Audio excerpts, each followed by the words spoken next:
Um, this section's kind of it fits in this chapter, but it just seems like it's this little extra thing here. It's so representation of functions by power series.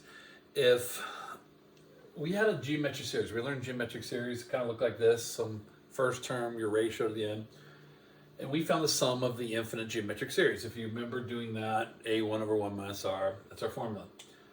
But what this section is kind of about, and I've taught this for years and going, just really never saw it in action. Really never saw it. Finally, they asked it one time, and it took a while to recognize for me. I wasn't, because I hadn't done a problem, of that kind before, so it wasn't as obvious. So what's happening here is we're going to convert it. If your series, if you have like a function that kind of looks like this, it's in this form.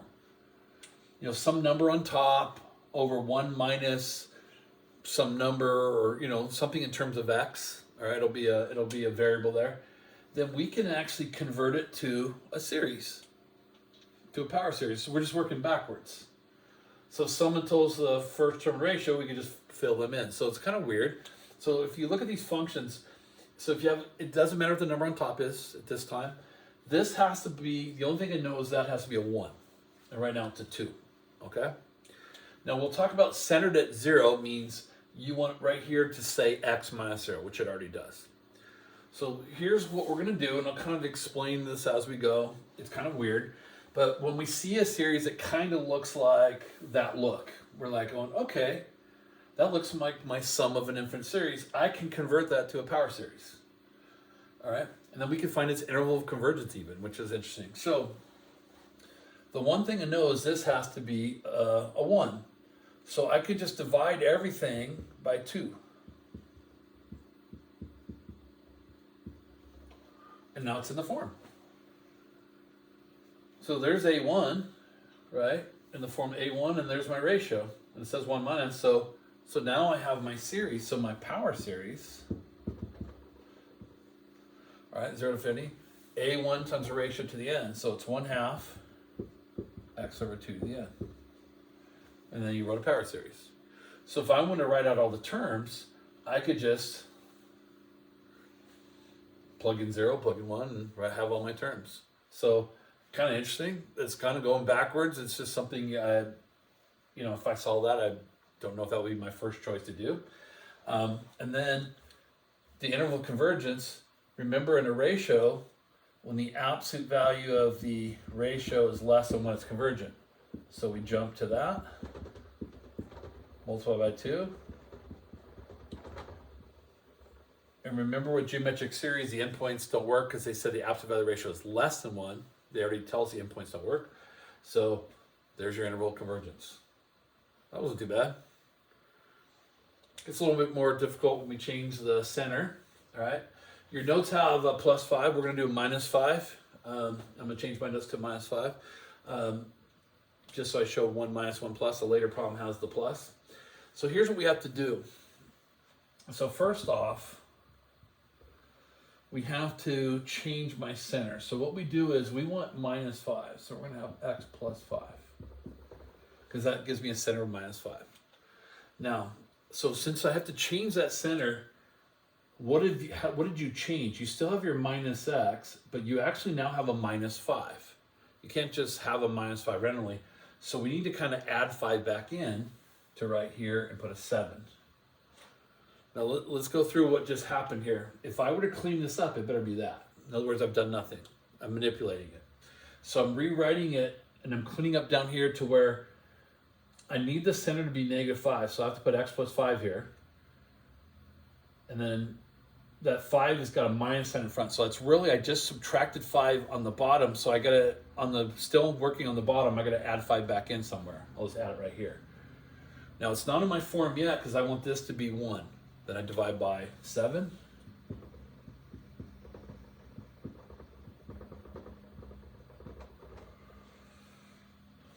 Since I divide by 7, it's 1 minus. So now I have my first term of my ratio,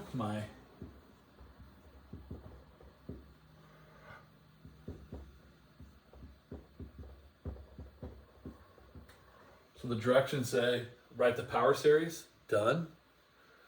finite interval convergence, the absolute value of that has to be less than 1. Again, all right, we got that.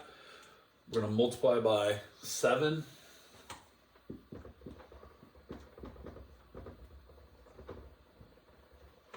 All right, multiply by 7 and then subtract 5.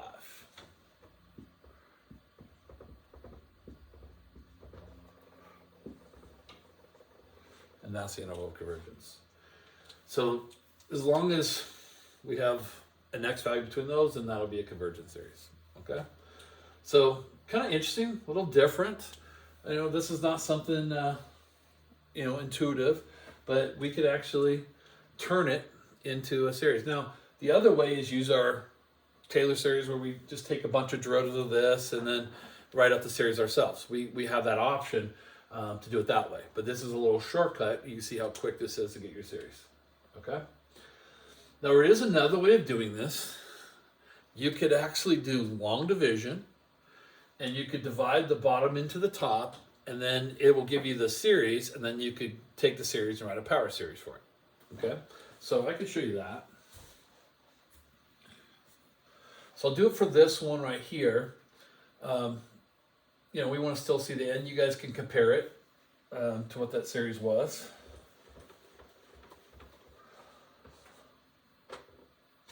I don't want to do it with the other centers, but if I did no one likes long division. So, but usually you divide with the highest power, but you got to divide by the actual number. It's all backwards, so it's kind of weird. But 2 times 1 is 1. Well, 1/2. So then I get 1 minus 1/2 x. So remember, in division, you multiply that by, then you subtract. You get 1/2 x. Then you go 2 goes into that. Well, when you're dividing, you're just taking this divided by that. So you get x over 4. And then you multiply it, you get 1/2 x minus x squared over 4. Subtract. Then you get divide, you get x squared over 8. All right, and then so on and so on. You can already see that the first term, all right, is 1/2. And the ratio is, what am I multiplying the first term to get to that? Well, I'd be multiplying by x over 2. So the first term is 1/2, and then that's a1, and your ratio is this divided by this, which turns out to be x over 2. Same one we got before. So our series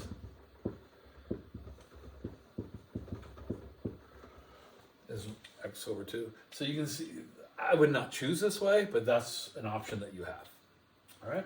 All right, let's try another one, then get my eraser.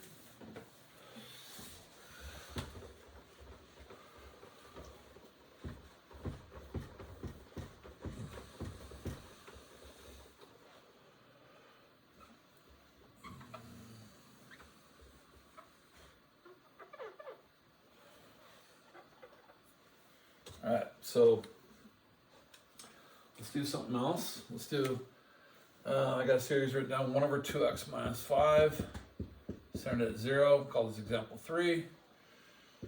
And then we got 1 over 2x minus 5, centered at 3. Okay?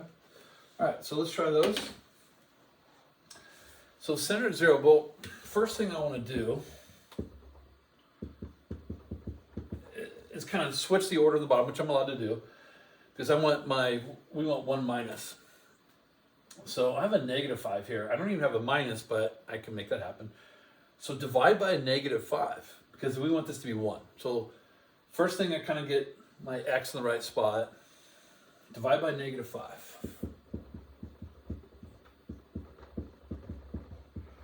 And that worked out. It worked out to be 1 minus, which is what we want. So there's the first term, and there's your ratio. So my power series, first term, your ratio, and you've written the power series. So the shortcut that we'll do in class is the absolute value of that has to be less than 1. In other words, it has to be between -1 and 1. multiply by 5, and then divide by 2. Sorry about that. All right. So there's my interval convergence. So to answer the question, you get points for that, points for that. That's your power series, and that's your interval convergence. Again, you could write out your power series if you want to. You know, they didn't ask you to, but that's what we have. All right, centered at 3, but let's kind of write the order over. So I've done nothing but switch those around. All right, I got to put the center of 3 in here. So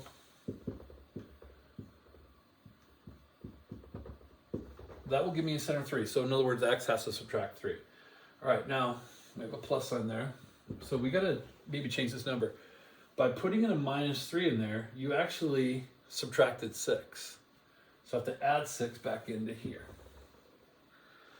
If you clean that up, you have the same problem. I have not made a change. If you guys do the math, you'd have 1 plus 2x minus 6. You have 2x minus 5 on the bottom. So I've done nothing but rewrite it so that I have that center. But it doesn't say 1 minus, so what do?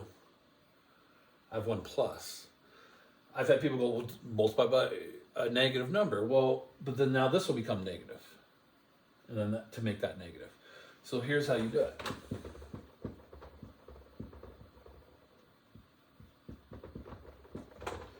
Just your ratio is negative. It's just 1 minus negative. All right. So this time your first term is 1 and your ratio is at negative there. So your series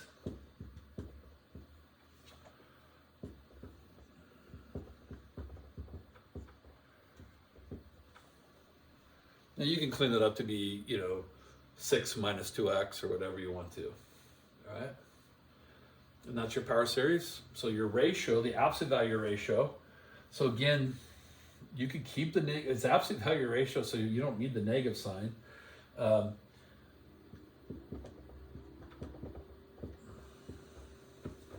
So with or without the negative sign, you're not going to have a change, you'll see. And so let's leave it in there just so I can show you something.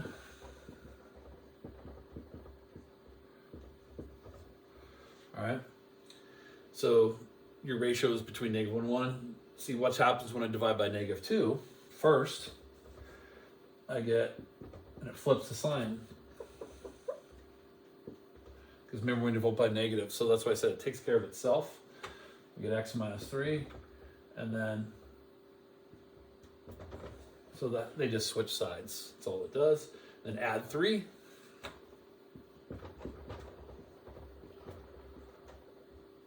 Oops.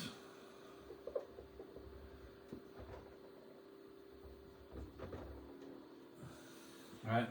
So 3.5, 2.5, and that's your series. Okay. Now, if I had